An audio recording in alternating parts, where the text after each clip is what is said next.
Audiolibros con texto presenta Una desaparición misteriosa de Anna Katharine Green. Capítulo 5. Una belleza de Nueva York. Mientras tanto, todos nuestros esfuerzos por obtener información sobre la suerte o el paradero de la muchacha desaparecida habían resultado completamente inútiles. Ni siquiera los anuncios insertados por la señora Daniels habían surtido efecto, y frustrado mi plan, empecé a desesperar, cuando los relatos de la extraña e inexplicable conducta de la señora Daniels durante estos días de suspense que me llegaron a través de Fanny, la bonita criada de la casa del señor Blake, cuya amistad había empezado a cultivar últimamente, despertaron de nuevo mis adormecidas energías y me llevaron a preguntarme si el asunto era tan inútil como parecía. Si fuera un fantasma, fue su expresión final sobre el tema, no podría deambular por esta casa más de lo que lo hace. Parece como si no pudiera estarse quieta ni un minuto, arriba y abajo, hasta enloquecer. Y tan blanca como está y tan temblorosa. Sus manos tiemblan tanto que nunca se atreve a levantar un plato de la mesa. ¿Y cómo se queda en la puerta del señor Blake cuando está en casa? Nunca entra, eso es lo más extraño, sino que se pasea arriba y abajo ante ella, retorciéndose las manos y hablando consigo misma como una loca. La he visto casi poner la mano en el pomo 2 veces en una tarde, quizá, y luego retroceder como si temiera que le quemara. Y si por casualidad se abriera la puerta y saliera el señor Blake, tendría usted que haber visto cómo corría. No sé qué significa todo esto, pero tengo mis imaginaciones y si no está loca, ¿por qué? Frente a situaciones como esta, me pareció que desesperarse sería un completo absurdo. Mientras solo hubiera un misterio, incluso tratándose de un hombre de la posición del señor Blake, yo no corría peligro.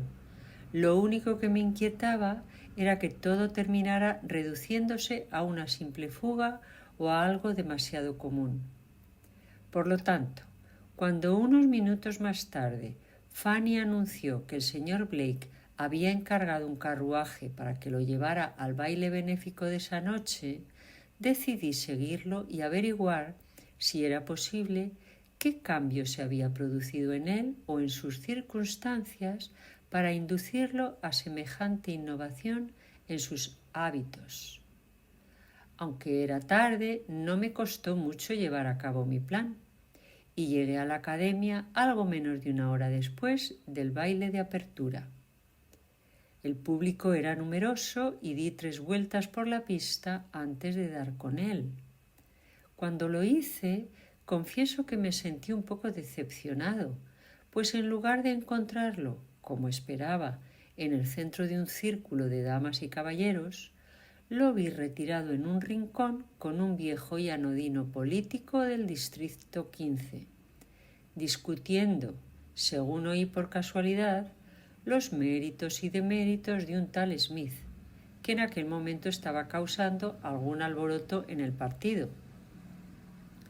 Si solo ha venido para eso, pensé, mejor me hubiera quedado en casa con la bonita Fanny. Y algo disgustado me coloqué cerca y empecé a escudriñar a las damas. De repente sentí que mi corazón se detenía y el ruido de voces cesó en el mismo instante detrás de mí. Una dama pasaba del brazo de un caballero de aspecto extranjero, a quien no hizo falta una segunda mirada para identificarla con el retrato de la casa del señor Blake. Con algunos años más que cuando se pintó su retrato, su belleza había adquirido cierta expresión desafiante que delataba suficientemente el hecho de que los años no habían sido tan felices como ella probablemente había previsto cuando dejó plantado al apuesto Holman Blake por el viejo conde francés.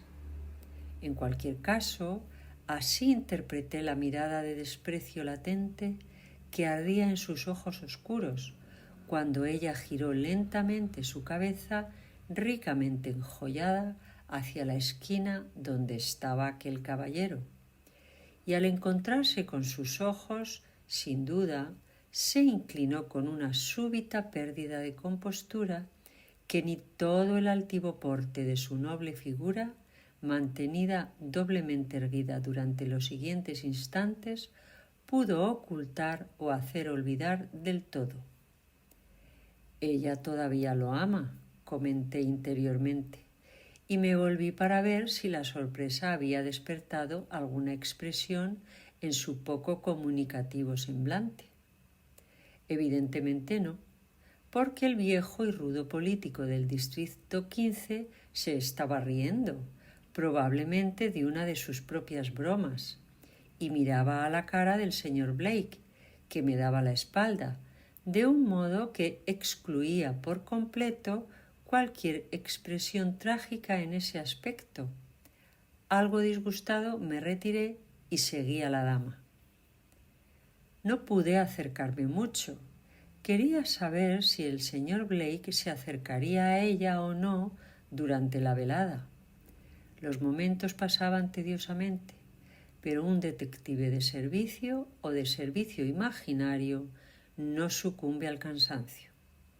Tenía ante mí a una mujer digna de estudio y no podía perder el tiempo.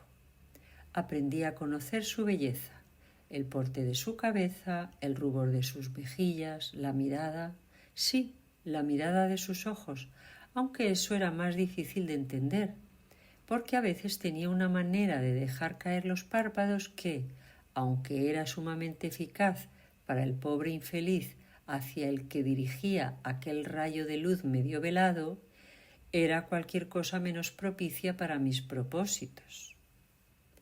Al final, con un inquieto encogimiento de hombros, se alejó de la muchedumbre de adoradores, con el pecho agitado bajo su manto de terciopelo granate y todo su rostro iluminado por una luz que podía significar resolución o simplemente amor. No tuve necesidad de volver la cabeza para ver quién avanzaba hacia ella.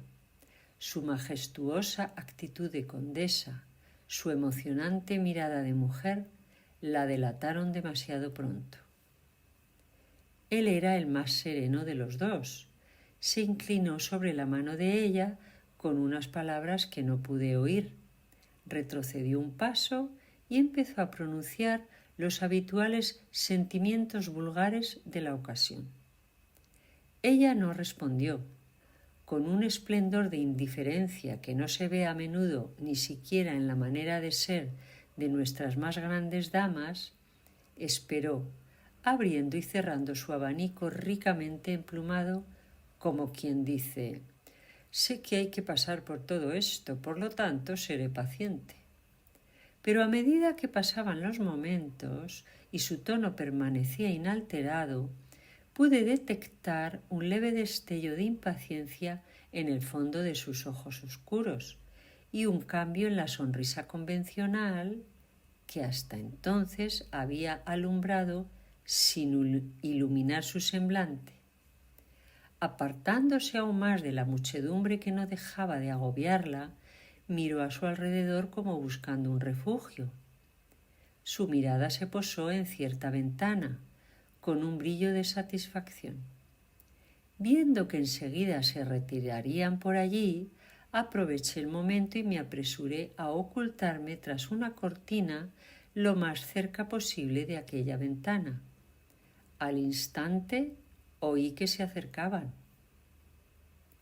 «Parece usted bastante abrumada de atenciones esta noche», fueron las primeras palabras que capté, pronunciadas en el tono más tranquilo y cortés del señor Blake. «¿Tú crees?», fue la respuesta ligeramente sarcástica. «Justo estaba decidiendo lo contrario cuando apareciste tú». Hubo una pausa.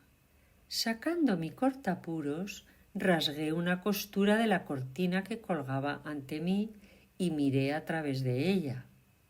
Él la observaba atentamente, con una mirada firme en su rostro que marcaba aún más su reserva. Lo vi contemplar su hermosa cabeza cubierta de mechones de medianoche, en medio de los cuales las joyas, sin duda de su difunto marido, ardían con un resplandor feroz y ominoso. Su suave frente aceitunada, sus ojos parcialmente velados en los que ardía apasionadamente el fuego, sus labios escarlata temblando por la emoción que sus mejillas, enrojecidas rápidamente, no le permitían ocultar. Vi que sus miradas se posaban en toda su elegante figura, con su envoltura de terciopelo rubí y sus adornos de encaje y diamantes, y sentí una emoción expectante, casi como si viera caer la máscara de su reserva y resplandecer al verdadero hombre en respuesta a la belleza seductora de esta rosa en flor que evidentemente lo estaba esperando. Pero se desvaneció, y un sentimiento más profundo se apoderó de mí al ver que su mirada volvía sin encenderse al rostro de ella y oírle decir con acento aún más mesurado que antes: ¿Es posible entonces que la condesa de Mirac pueda desear la adulación de nosotros, pobres plebeyos americanos? No lo había pensado, madame. Lentamente sus ojos oscuros se volvieron hacia él. Se quedó como una estatua. Pero lo olvido, continuó él, mostrando por un momento un matiz de amargura en su sonrisa. Tal vez, al regresar a su país, Evelyn Blake haya olvidado tanto los 2 últimos años como para volver a encontrar placer en los juguetes y locuras de su juventud. Así han sido las cosas, según he oído. Y se inclinó casi hasta el suelo en su homenaje medio sarcástico. Evelyn Blake. Hacía mucho tiempo que no oía ese nombre, murmuró. Él no pudo evitar que un rápido rubor subiera a su frente. Perdóneme, dijo, si le trae tristeza o recuerdos inoportunos. Le prometo que no volveré a cometer semejante transgresión. Una débil sonrisa cruzó sus labios, repentinamente pálidos. Te equivocas, dijo ella. Si bien mi nombre trae a la memoria un pasado cargado de amargos recuerdos y ensombrecido por el pesar, también evoca muchas cosas agradables que nunca deben olvidarse. No me opongo a oír pronunciar el nombre de mi niñez por mi pariente más cercano. La respuesta fue la dignidad misma. Su nombre es Condesa de Mirac. Sus parientes deben estar orgullosos de pronunciarlo. Un destello no muy distinto del rápido relámpago se disparó de los ojos que ella dejó caer ante él. «¿Es a Holman Blake a quien estoy escuchando?», dijo ella. «No reconozco a mi viejo amigo en el frío y sarcástico hombre de mundo que tengo ahora ante mí». «A menudo no reconocemos la obra de nuestras manos, madame, después de que ha desaparecido de nuestro alcance». «¿Qué quieres decir? ¿Dirías qué?» «No diría nada», interrumpió él con calma, agachándose para coger el abanico que ella había dejado caer. «En una entrevista que es a la vez un encuentro y una despedida, no diría nada que pudiera parecer una recriminación». «Espera», exclamó ella de pronto, alargando la mano hacia su abanico con un gesto tan altivo como resuelto. «Has pronunciado una palabra que exige una explicación. ¿Qué te he hecho yo para que me dirijas la palabra recriminación?» «¿Qué? Hiciste tambalear mi fe en la humanidad femenina. Me mostraste que una mujer que una vez le había dicho a un hombre que lo amaba podía olvidar tanto ese amor como para casarse con alguien a quien nunca podría respetar, en aras de títulos y joyas. Me mostraste...» «Espera», volvió a decir ella, esta vez sin gesto ni movimiento alguno, salvo el de sus labios palidecidos como el mármol.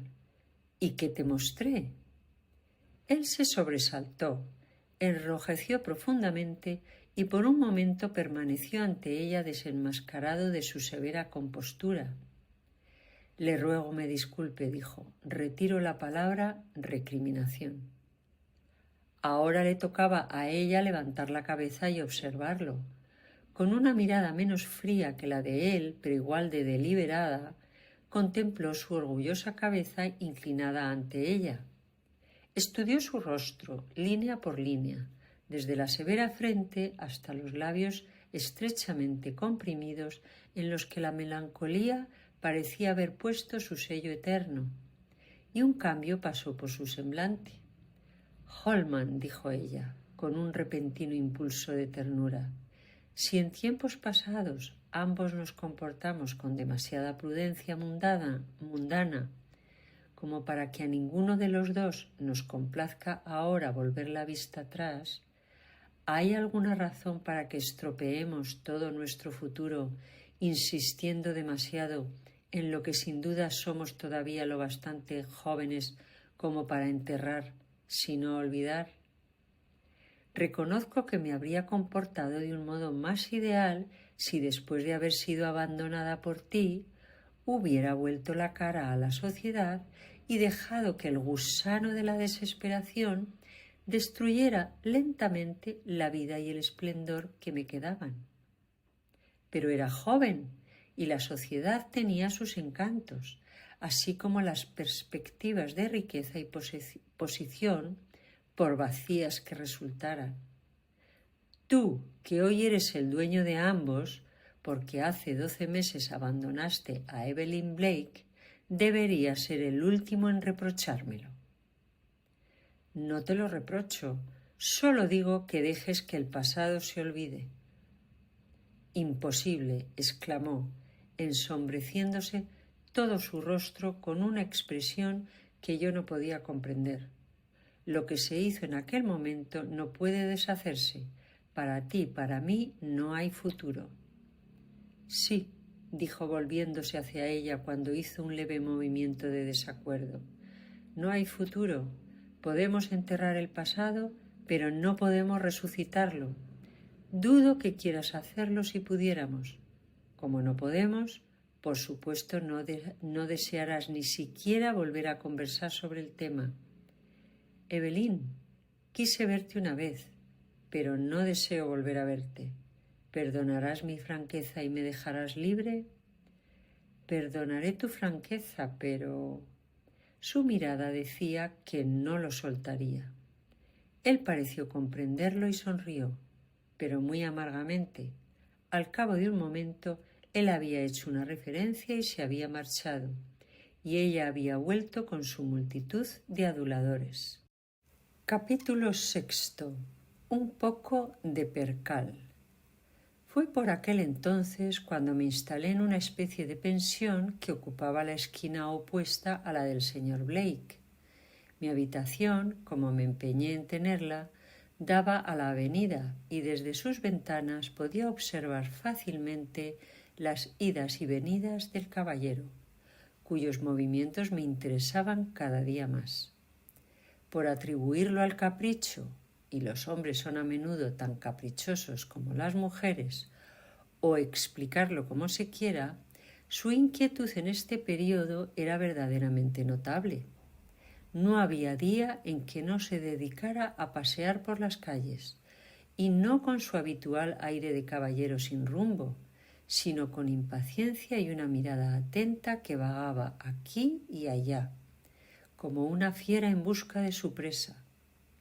A menudo se le hacía tarde, hasta las 5, antes de entrar, y si, como ocurría con frecuencia, no tenía compañía para cenar, se sabía incluso que volvía a salir después de las 7 y recorría el mismo camino que por la mañana, mirando con una mirada tensa que en vano se esforzaba por parecer despreocupada los rostros de las mujeres con las que se cruzaba.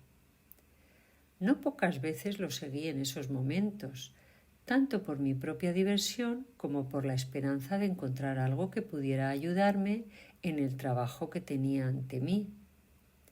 Pero cuando de repente cambió su ruta de viaje, de un paseo por las calles de moda de Broadway y la calle 14 a una caminata por Chatham Square y las oscuras y estrechas calles del lado este, empecé a olfatear quién podría ser la presa que estaba buscando.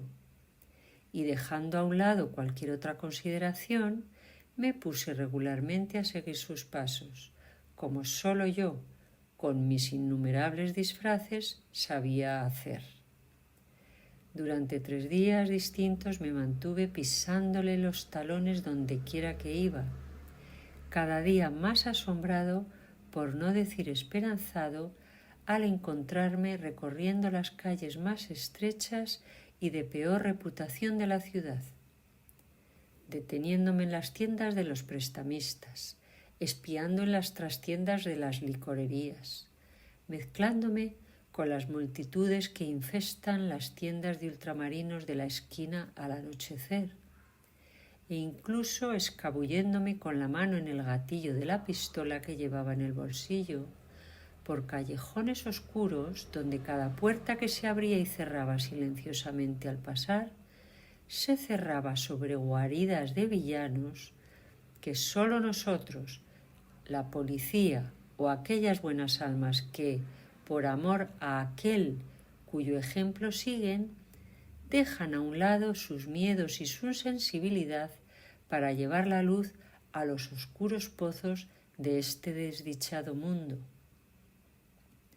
Al principio pensé que el señor Blake podría tener alguna razón de este tipo para el peculiar rumbo que tomó, pero su indiferencia hacia todas las multitudes donde solo había hombres, su silencio donde una palabra habría sido bien recibida, me convencieron de que lo que buscaba era a una mujer, y eso con una intensidad que lo cegaba ante las necesidades más comunes del momento.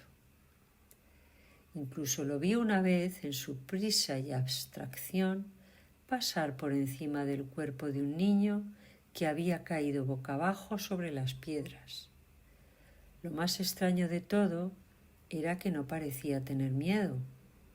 Sin duda, se esforzaba por dejar el reloj en casa, pero con la figura y el porte que tenía, la ausencia de joyas, no podía dejar engañar ni por un momento a los ojos en cuanto al hecho de que era un hombre rico, y aquellos entre los que se movía harían cualquier cosa por dinero. Tal vez, como yo, llevaba una pistola. En todo caso, no rehuía ningún lugar donde se ocultase la pobreza o reinase la diablura, y su orgullosa y severa cabeza se inclinaba para entrar por las puertas más bajas sin que temblasen los altivos labios, que permanecían comprimidos como por una fuerza de hierro, excepto cuando alguna pobre criatura desamparada, con ostentoso tocado en la cabeza y manos temblorosas, atraída por su porte, lo rozaba apresuradamente, entonces se volvía y miraba. Tal vez hablaba, aunque yo nunca lograba captar lo que decía, después de lo cual se apresuraba a seguir adelante como poseído por 7 demonios.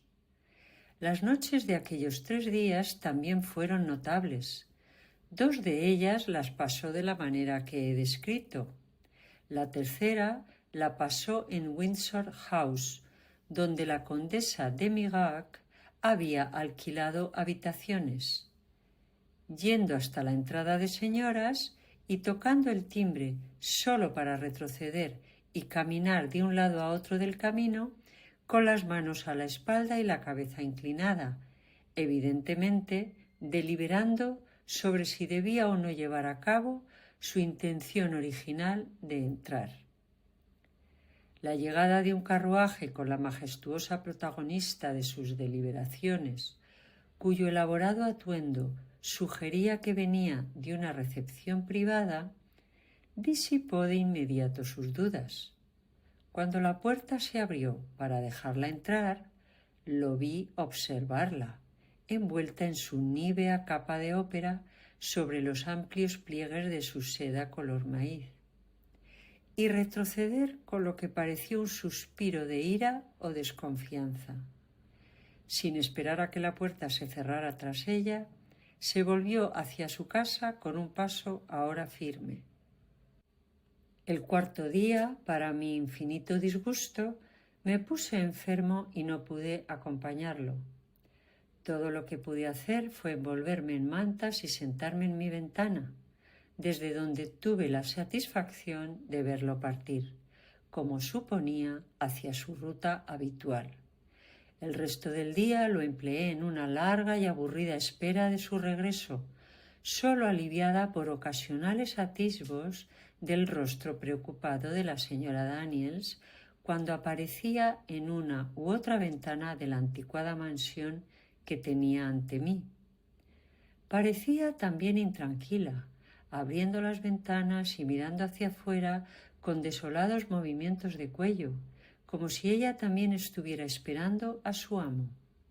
De hecho, no me cabe duda, por lo que supe después, de que estuvo en un estado de suspense constante durante esos días. Sus frecuentes apariciones en la oficina, donde en vano buscaba noticias de la muchacha cuyo destino la tenía tan absorta, lo confirmaban. El día anterior a mi vigilancia sin reservas del señor Blake, me había reunido con el señor Gryce, quien expresó su temor de que la joven estuviera muerta y preguntó si, en tal caso, era probable que la policía se enterara. Al asegurarle que, a menos que la hubieran engañado en privado, había muchas posibilidades de que así fuera, se tranquilizó un poco. Sin embargo, antes de irse, insinuó que si no se lograba algún resultado en 15 días, tomaría el asunto en sus propias manos, y no especificó qué haría, pero su mirada era realmente amenazante. No era de extrañar, pues, que su semblante reflejara la más aguda ansiedad cuando recorría los pasillos de aquella vieja y sombría mansión, con sus oscuros rincones llenos de bronces y el resplandeciente brillo de antiguos brocados, insinuando pérdidas y agravios, o cuando inclinaba su arrugada frente para contemplar desde las ventanas la llegada de alguien cuyos pasos siempre se demoraban. Estaba mirando hacia afuera cuando, tras un paseo más largo de lo habitual, regresó el señor de la casa. Cuando hizo su aparición en la esquina, la vi retirar apresuradamente la cabeza y esconderse detrás de la cortina, desde cuya posición lo observó mientras, con pasos cansados y semblante algo abatido, subía los escalones y entraba en la casa. No fue hasta que la puerta se cerró sobre él que ella se atrevió a salir y, con un movimiento apresurado, cerró las persianas y desapareció. Esta ansiedad por su parte redobló la mía, así que me sentí muy agradecido cuando al día siguiente me encontré lo suficientemente bien como para reanudar mis operaciones. Averiguar este misterio, si es que era un misterio, aún me veía obligado a admitir la posibilidad de que no lo fuera, se había convertido en la única ambición de mi vida, y como no solo era una ambición inusitadamente ciega, sino de una naturaleza que ponía en peligro mi posición como detective, me dediqué a ella con un entusiasmo poco común, incluso para mí, que amo mi trabajo y todo lo que implica, con una pasión indivisa. Equiparme, pues, con un nuevo disfraz y reunirme con el señor Blake poco después de que éste hubiera abandonado su rincón no fue para mí más que una rutina aquella luminosa mañana de invierno, aunque sabía, por experiencias pasadas, que me esperaba un largo y fatigoso camino cuyo final, con toda probabilidad, no sería más que una reiterada decepción. pero por una vez el destino había querido otra cosa. No sé si el señor Blake, desalentado por el fracaso de sus propios intentos, cualesquiera que fuesen, se sintió menos animado para proseguirlos que de costumbre, pero apenas habíamos entrado en la parte baja del Bowery cuando de repente se volvió con cara de disgusto y mirando apresuradamente a su alrededor hizo señas a un coche de Madison Avenue que se acercaba rápidamente. Yo me encontraba en ese momento al otro lado de la calle, pero me apresuré a avanzar también e hice señas al mismo coche. Pero justo cuando estaba a punto de entrar en él, percibí que el señor Blake retrocedía precipitadamente y con los ojos puestos en una muchacha que pasaba a toda prisa junto a él, con una cesta en el brazo, recuperaba la acera con una rapidez que argumentaba su deseo de detenerla. Por supuesto, dejé que el coche me adelantara, aunque no me atreví a acercarme demasiado a él después de mi último y llamativo intento de entrar con él. Pero desde mi puesto en el bordillo opuesto lo vi apartar a la muchacha, que por sus ropas podría haber sido la hija o la esposa de cualquiera de los vagabundos y bebedores que merodeaban por las 4 esquinas a mi alcance. Y después de hablar seriamente con ella, durante unos instantes se alejó a su lado por la calle Broome, sin dejar de hablar. Imprudente ante esta visión de las consecuencias que podrían seguir a su descubrimiento del papel que yo estaba desempeñando, me apresuré a seguirlos, cuando de pronto me desconcertó el observar que se separaba apresuradamente de la muchacha y se volvía hacia mí con la intención, por así decirlo, de volver a la esquina que había abandonado. Sopesando en un instante el bien probable que obtendría siguiendo a cualquiera de las dos partes, decidí dejar al señor Blake solo por un día y centrar mi atención en la muchacha a la que se había dirigido, sobre todo porque era alta y delgada y se comportaba con algo parecido a la gracia. Apenas le dirigí una mirada al pasar, en un vano intento de leer la sombría expresión de su rostro inescrutable, que había envejecido 5 años en los últimos 5 días. Seguí a la muchacha que ahora revoloteaba ante mí por Broome Street. Al hacerlo, me fijé en los más mínimos detalles de su vestido y me sorprendió descubrir lo andrajoso y tosco que era. Que el señor Blake detuviera a una muchacha donde quiera que la viera, vestida con un vestido negro de alpaca, un chal a rayas y un sombrero de Bowery adornado con plumas, podía entenderlo fácilmente. Pero que esta criatura, con su vestido de percal descolorido, su capa sucia echada descuidadamente sobre la cabeza y su cesta harapienta, atrajera su atención, era un enigma para mí. Me apresuré a avanzar con la intención de echar un vistazo a su rostro, si era posible, pero parecía haber adquirido alas desde su entrevista con el señor Blake.